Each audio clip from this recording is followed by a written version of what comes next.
Thutha wa gutabania mihango ya gucaria mwana wao kuma muthi wa gatatu kiumia githiru, mwihoko ni wonekete.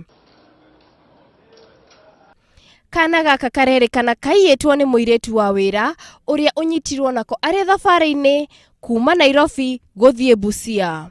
Haikuwa kazi rahisi kwa sababu sisi ambaye tuko kwa boda tulipopatiwa hiyo uarifa na hiyo ujumbe, ilibidi askari wafanye kazi usiku na mchana. Katika ile hali ya upelelezi ya hapa na pale ndio tulipopata hii ujumbe, na tumethibitisha ya kwamba mtoto ni wa huyu mama na mtoto mwenyewe ako kwa hali ile mliona mzuri ya afya.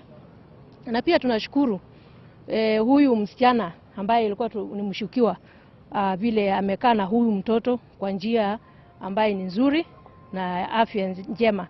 So sisi kwa ufupi tunashukuru kwa kupata mtoto akiwa mzima.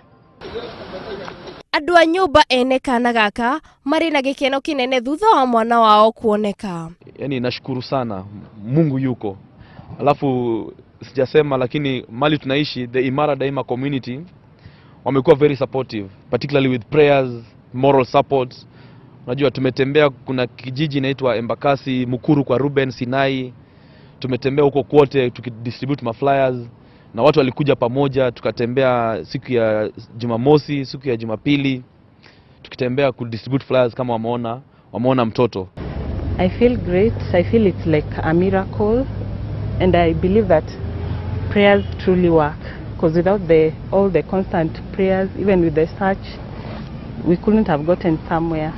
Muiretu uyu ni aikitio ngono na borithi ni marathie na mbere na uthuthuria. Gerifotera Inoro TV, Getwo Wajiko wa Wabiru.